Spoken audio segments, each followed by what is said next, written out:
In the first hours after tragedy strikes, the world doesn't wait for answers. It guesses. It whispers. It points fingers. Before we continue, please hit the like button, subscribe to the channel, and turn on the notification bell for updates. And sometimes, it decides guilt before a single official word is spoken. That's exactly what happened when shocking reports began circulating online claiming that Hollywood legend Rob Reiner and his wife Michele Singer Reiner were found dead in their Los Angeles home, and that their son, Nick Reiner, was somehow responsible. No confirmed police statement. No charges announced. No official cause of death released. Yet within hours, headlines were screaming accusations. And now, for the first time, Nick Reiner is speaking out. "I did not kill my parents."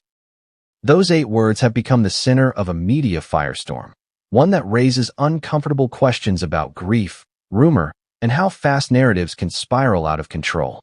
A tragedy that sparked a frenzy. On Sunday afternoon, emergency responders were called to a Los Angeles residence to provide medical aid. According to the Los Angeles Fire Department, they arrived around 3:30 p.m. and discovered a man in his late 70s and a woman in her late 60s deceased at the scene. Multiple outlets reported that the victims were Rob Reiner, 78, and Michele Singer Reiner, 68. What wasn't reported with clarity? No official confirmation of homicide. No suspect named by police. No cause of death released.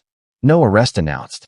Yet somehow, within hours, online speculation filled the vacuum. And speculation can be brutal. How a name became a target overnight. Nick Reiner isn't a tabloid fixture. He isn't a celebrity chasing cameras. He isn't known for controversy. He's largely lived outside the spotlight cast by his famous father. But in moments of crisis, proximity becomes suspicion. Social media users began asking reckless questions. Who was last seen with them? Was there a family dispute? Why hasn't the son spoken yet? And suddenly, silence was interpreted as guilt. This is how narratives are born, not from evidence, but from impatience. Nick Reiner breaks his silence. According to people close to the family, Nick was devastated by both the loss and the rumors. Friends describe him as shell-shocked, struggling to grieve while watching strangers debate his life online. When he finally addressed the claims, his message was direct. "I did not take my parents' lives. I am grieving, and the speculation is destroying what little peace my family has left." No dramatic press conference. No legal spin. Just a denial. Raw. Human. Exhausted. And yet, for some corners of the internet, that wasn't enough. Why rumors spread faster than facts? There's a reason tragedies involving famous families explode online. They combine familiar names, emotional shock, a hunger for explanation, and in the absence of official information, people fill in the blanks. Psychologists call this narrative closure, the human urge to resolve uncertainty as quickly as possible. But quick answers aren't always true answers.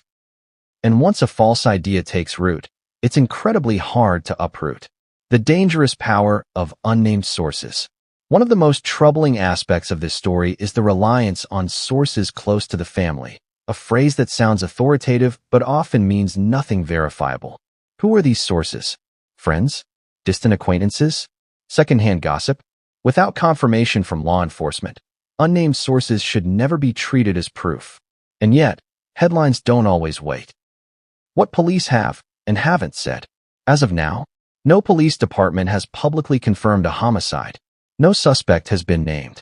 No charges have been filed. No cause of death has been released. That matters.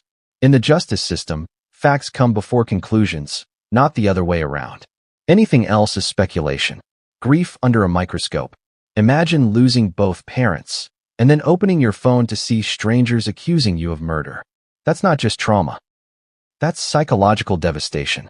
Experts note that public suspicion can cause complicated grief, long-term anxiety, emotional isolation, loss of trust in media. For Nick Reiner, mourning hasn't been private. It's been public and hostile. Rob Reiner, a life larger than headlines. Rob Reiner wasn't just a filmmaker. He was a voice in American cinema, a political commentator, a cultural figure spanning generations. From When Harry Met Sally to The Princess Bride, his work shaped pop culture. Reducing his legacy to rumor-driven chaos does a disservice, not just to him, but to truth itself. why waiting for facts is hard, but necessary. We live in a culture that rewards speed over accuracy. But real lives don't move at internet pace. Investigations take time. Autopsies take time. Truth takes time. Jumping to conclusions doesn't help justice. It poisons it. Lessons this story forces us to confront. This case, regardless of how it ultimately unfolds, highlights uncomfortable realities. Silence is often misread as guilt. Grief doesn't look the same for everyone. Rumors can permanently scar innocent people. The internet rarely waits for confirmation. It forces us to ask, are we consumers of truth or of drama? What happens next? Authorities will continue their investigation. Medical examiners will release findings. Facts will emerge, slowly, methodically. And when they do, the noise will fade. But the damage from speculation? That lasts. A final thought. Nick Reiner's statement wasn't a performance. It was a plea. A plea to grieve without being tried in the court of public opinion. Before sharing, commenting, or speculating, it's worth asking, if this were your family, how would you want the world to respond? Call to action. What do you think about how fast accusations spread online? Do you believe the media should slow down in cases involving unconfirmed allegations? Or is the damage already done? Share your thoughts in the comments. And if you believe in waiting for facts before judgment, share this article to help keep the conversation grounded in reality. Because truth deserves time, and grief deserves dignity.